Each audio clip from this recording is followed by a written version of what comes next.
കർത്താവിന് മഹത്വം. എല്ലാവർക്കും വന്ദനം. ഞാൻ ഇന്ന് ഒരു വീഡിയോ വരാൻ കാരണം, ഈ മനുഷ്യന്റെ ശരീരം മണ്ണിൽ നിന്ന് ദ്രവിച്ച് മണ്ണോട് മണ്ണായി പോയ ശരീരം മണ്ണിൽ നിന്ന് വീണ്ടും ഉയർത്തെഴുന്നേറ്റ് വരുമെന്ന് ബൈബിളിൽ വാക്യമില്ല എന്ന് വളരെ ഷോർട്ടായിട്ട് ഞാൻ സംസാരിക്കുന്ന ഒരു വീഡിയോ ഞാൻ മുമ്പിട്ടു. അതിനെ സംബന്ധിച്ച് ചില ആളുകൾക്ക് വളരെ രൂക്ഷമായ നിലയിൽ പ്രതികരിക്കേണ്ടായി. സഹിച്ചില്ല. കാരണം അവരുടെ അപ്പൂപ്പൻ അത് പഠിപ്പിച്ചു, അവരുടെ വല്യപ്പൻ അത് പഠിപ്പിച്ചു എന്നൊക്കെ പറഞ്ഞുകൊണ്ട് ചില ചേട്ടന്മാർ വന്നു. അവരുടെ ആ രൂക്ഷമായ പ്രതികരണത്തോടുള്ള സ്നേഹമായിട്ടുള്ള ഒരു മറുപടി, ഒരു ചലഞ്ച്. ചൊണയുള്ള ബെന്തിക്കോസ്തുകാരുണ്ടെങ്കിൽ, നട്ടലുള്ള ബെന്തിക്കോസ് ഉണ്ടെങ്കിൽ, ഞാൻ അതിൽ കൂടുതൽ പറയുന്നില്ല, എൻ്റെ നാട്ടുഭാഷയിൽ നട്ടലുള്ളവനുണ്ടെങ്കിൽ ഞാൻ ഈ പറഞ്ഞ ചലഞ്ച് ഏറ്റെടുക്കും. മനുഷ്യൻ മണ്ണിൽ നിന്ന് ദ്രവിച്ചു പോയ ശരീരം തിരികെ വരുമെന്ന് പറയുന്ന ഒരു തിരുവെഴുത്ത് കാണിച്ചാൽ, നിങ്ങൾ തെസ്സലോനിക്ക ലേഖനം 4-ാം അധ്യായം, റെവലേഷൻ ചാപ്റ്റർ ഏതാ, എസെക്കിയേലിന്റെ 37, യെശയ്യാ പ്രവചനം അതിന്റെ 27-ാം അധ്യായം, ഇങ്ങനെയുള്ള കുറെ വാക്യങ്ങളുണ്ട്. ജെറമ്യാവിന്റെ പുസ്തകത്തിൽ ഇങ്ങനെയൊക്കെയുള്ള, പിന്നെ 1 കൊരിന്ത്യർ ലേഖനം 15-ാം അധ്യായം, ഇങ്ങനെയുള്ള വാക്യങ്ങളൊന്നും തപ്പിക്കൊണ്ടിക്കൊണ്ട് വരണ്ട. അതെനിക്ക് കൃത്യമായ നല്ല ബോധമുണ്ട്. ഞാൻ ചാലഞ്ച് ചെയ്യും. നിങ്ങൾ ബൈബിൾ കോളേജ് അധ്യാപകന്മാർ, വേദാധ്യാപകന്മാർ, ബൈബിൾ കോളേജിൽ വലിയ അപ്പോളജട്ടിമാരുണ്ടല്ലോ, കുറെ അപ്പോളജട്ടിമാർ, ഈ ആളുകളോട് ഞാൻ ചലഞ്ച് ചെയ്യും. വേദപുസ്തകത്തിൽ ദ്രവിച്ച് മണ്ണോടെ മണ്ണായി പോയ ശരീരം ഉയർത്തെഴുന്നേറ്റ് വരുമെന്ന് പറയുന്ന ഒരു തിരുവെഴുത്ത് കാണിച്ചു തരാം. പറ്റത്തില്ല. കാരണം നിങ്ങളുടെ അവകാശവാദത്തെ പൊളിക്കുന്നൊരു വാക്യവുമായിട്ടാണ് ഞാനിപ്പോൾ വന്നിരിക്കുന്നത്. ആ വാക്യം ശ്രദ്ധിക്കുക. പിന്നെ ഞങ്ങൾ പഠിച്ചത് മാത്രമാണ്, ഞങ്ങൾ പിടിച്ച മുയലിന് 3 കൊമ്പെന്ന് പറഞ്ഞുകൊണ്ടിരിക്കുന്ന അച്ചച്ചന്മാർക്ക് നാണക്കേടേണ്ടി വരും. ഞാൻ ഈ പറഞ്ഞ് ശ്രദ്ധിച്ചു കേൾക്കുക. 2 തിമോഥെയോസിന്റെ ലേഖനം അതിന്റെ 2-ാം അധ്യായത്തിൽ അപ്പോസ്തലനായ പൗലോസ് ഇങ്ങനെ പറയും. 14-ാം വാക്യം മുതൽ ഞാൻ വായിക്കുകയാണ്. കേൾക്കുന്നവരെ മറിച്ചു കളയുന്നതല്ലാതെ ഒന്നിനും കൊള്ളാത്ത വാഗ്വാദം ചെയ്യാതിരിക്കണമെന്ന് കർത്താവിനെ സാക്ഷിയാക്കി ഞാൻ ഓർമ്മപ്പെടുത്തുന്നു. സത്യവചനം യഥാർത്ഥമായി പ്രസംഗിച്ചുകൊണ്ട് ലജ്ജിപ്പാൻ സംഗതിയില്ലാത്ത വേലക്കാരനായി ദൈവത്തിന് കൊള്ളാകുന്നവരായി നിൽപ്പാൻ ശ്രമിക്കുക. അടുത്ത വാക്യം, ഭക്തിവിരുദ്ധമായ വ്രതാലാപങ്ങളെ ഒഴിഞ്ഞിരിക്കുക. ആ വകക്കാർക്ക് അഭക്തി അധികം മുതിർന്നു വരും. അവരുടെ വാക്ക് അർബുദവ്യാധി പോലെ തിന്നുകൊണ്ടിരിക്കും. അടുത്ത വാക്യം, ഹ്യുമനയോസും പിലാത്തോസും അവരുടെ കൂട്ടത്തിൽ ഉള്ളവരാകുന്നു. അവർ സത്യം വിട്ട് തെറ്റി പുനരുത്ഥാനം കഴിഞ്ഞു എന്ന് പറഞ്ഞ് ചിലരുടെ വിശ്വാസം മറിച്ച് കളയുന്നു. ചേട്ടന്മാർ ശ്രദ്ധിക്കുക. നമ്മുടെ എല്ലാം വാങ്ങിപ്പോയ അതാണ് വേദപുസ്തകത്തിന്റെ, അല്ല സഭയുടെ ഭാഷ. ചത്തുപോയി എന്നും നിര്യാതനായി എന്നൊന്നുമല്ല, വാങ്ങിപ്പോയ വിശുദ്ധന്മാർ അവരുടെ ശരീരം അടക്കപ്പെട്ടിരിക്കുന്ന ശ്മശാനങ്ങളിൽ നിന്ന് പ്രാർത്ഥിക്കുന്ന എല്ലാ പാസ്റ്ററും പറയും, ഒരു ദിവസം കാഹളം ധ്വനിക്കും. ആ കാഹളം ധ്വനിക്കുമ്പോൾ നമ്മുടെ പ്രിയപ്പെട്ടവർ ഹല്ലേലൂയ ഈ മണ്ണിൽ നിന്ന് തിരികെ വരും. എൻ്റെ പൊന്നു ചേട്ടായി, താനെയൊക്കെ ഏത് പുസ്തകമായി പഠിച്ചത്? എവിടെ എഴുതി വെച്ചിരിക്കുന്നത്? ബൈബിളിൽ എവിടെയാണ് എഴുതി വെച്ചിരിക്കുന്നത്? I challenge you Pentecostal leaders, teachers, Bible professors, challenge you. കാരണം ഇവിടെ സത്യം സംസാരിക്കുമ്പോൾ ഉടനെ അവൻ തെറ്റാണ്, അവൻ പാപിയാണ്. Shut up your mouth and answer the question if you have guts. I'm not here to speak the nonsense. I'm speaking from the word of God. I challenge you.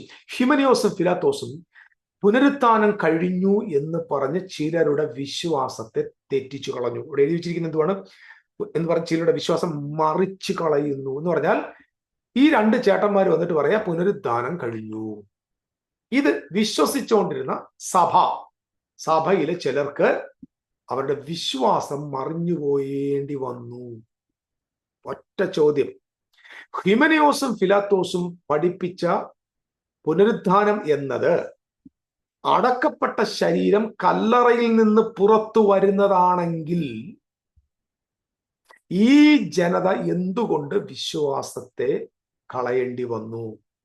അവർക്ക് ഇത് പറഞ്ഞപ്പോൾ തന്നെ അവരുടെ പ്രിയപ്പെട്ടവർ ആരെങ്കിലും കല്ലറയിൽ നിന്ന് പുറത്തു പോയിട്ടുണ്ടോ എന്ന് പരിശോധിച്ചുകൂടെ? അവർ അപ്പച്ചനെയും അമ്മച്ചിയെയും വല്യപ്പച്ചനെയും ഇത് ആളുകളെ അടക്കി ആ കല്ലറയിലോട്ട് പോയി അവിടെ ആ ബോഡി ഉണ്ടോ എന്ന് സ്ഥിരീകരിച്ച ശേഷം വിശ്വാസം കളഞ്ഞ പോരെ? ആലോചിച്ച് നോക്ക്.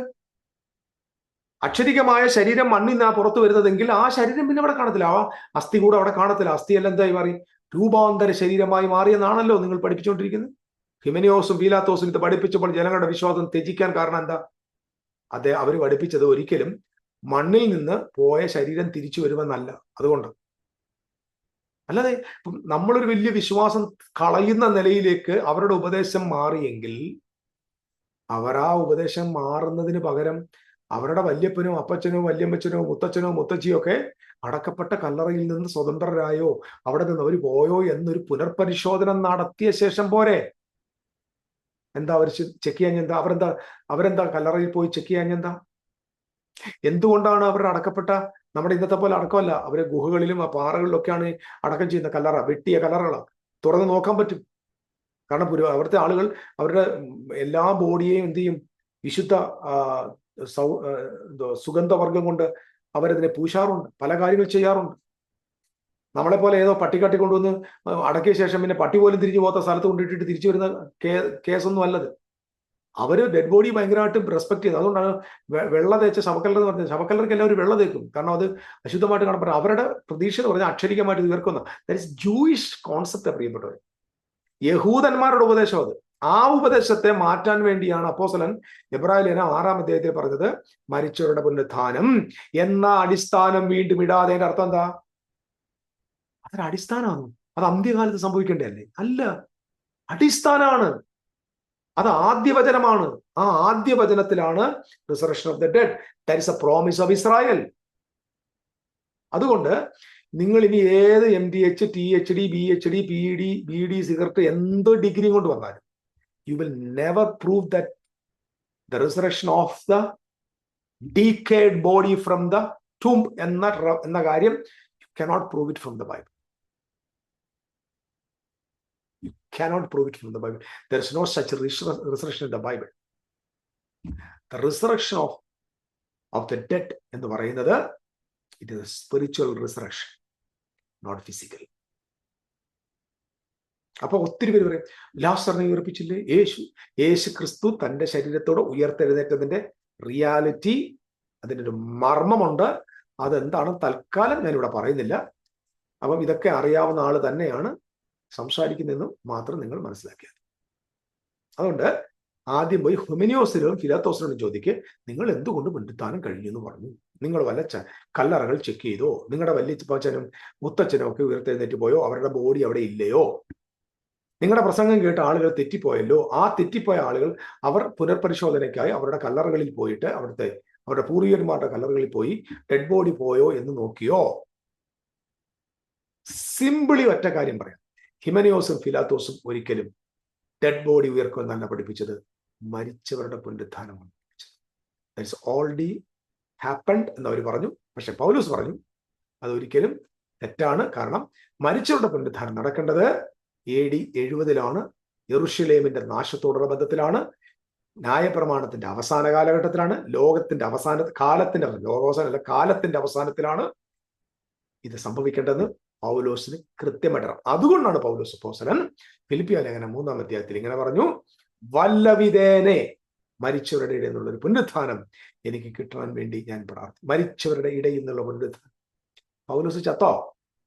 സെമിത്തേരി കൊണ്ട് അടക്കിയോ? ജീവിച്ചിരിക്കല്ലേ? ജീവിച്ചിരിക്കുന്ന ആള് മരിച്ചവരുടെ പുനരുത്ഥാനം എന്ന് പറഞ്ഞാൽ അർത്ഥം എന്താ? ഞാൻ ചത്തിയിട്ടും മണ്ണിൽ നിന്ന് തിരിച്ചു വരുന്ന കാര്യമല്ല. That was the hope of Israel. നിങ്ങൾ ആദ്യം നിങ്ങളുടെ ഈ ബൈബിൾ പഠനം ഉണ്ടല്ലോ, MDH എന്ന് പറഞ്ഞ ഈ കുന്ത്രാണ്ടങ്ങൾ എടുത്ത് തോട്ടിക്കളഞ്ഞിട്ട് ഈ ബൈബിൾ എന്താന്ന് പഠിക്കാൻ ശ്രമിക്കും. അല്ലാതെ വചനം പറഞ്ഞുകൊണ്ടിരിക്കുന്ന എന്റെ തലയിൽ കയറാൻ നിങ്ങൾ വരരുത്. ഞാൻ ഇത്രേ പറയുന്നു. This is a challenge to the Pentecostal brethren. ചേട്ടന്മാർക്ക് ചലഞ്ച്. തൻ്റെ ഇടം ഉണ്ടെങ്കിൽ, നട്ടലുണ്ടെങ്കിൽ, prove it from the Bible that there is a resurrection from the dust. പുസ്തകത്തിലുണ്ട്, പൂഴിയിൽ നിന്ന് എഴുന്നേക്കും ഒക്കെ. അതിനെല്ലാം മറുപടി ഞാൻ തന്നു. Come, it's a challenge. Okay? അപ്പൊ നമുക്ക് അടുത്ത വീഡിയോ കാണാം. ഇത് അല്പം ഞാൻ സ്ട്രോങ് ആയിട്ടാണ് സംസാരിച്ചത്. വിഷമമുണ്ടായെങ്കിൽ സഹിക്കുക. പിന്നെ പറ്റുമെങ്കിൽ ഏതെങ്കിലും ആളുകളെ കൂടി രക്ഷിക്കാൻ പറ്റുമെങ്കിൽ ഈ മെസ്സേജ് അവർക്ക് ഷെയർ ചെയ്യുക. കാരണം ഒരുപാട് പേര് 99% ക്രിസ്തീയ, പെന്തിക്കോസ്, ബ്രദറൻ, പ്രൊട്ടസ്റ്റന്റ് ആളുകളും ഈ മന്ദബുദ്ധിത്തരം വിശ്വസിച്ചാണ് ജീവിക്കുന്നത്. അതുകൊണ്ട് അവർ രക്ഷപ്പെടാൻ ആഗ്രഹിക്കുന്നതിൽ share this message to them. May God really bless you. മറ്റൊരു ചോദ്യവുമായിട്ടോ മറ്റൊരു വിശദീകരണവുമായിട്ടോ അടുത്ത വീഡിയോയിൽ നമുക്ക് കാണാം. അതുവരെ bye. God bless you. Thank U.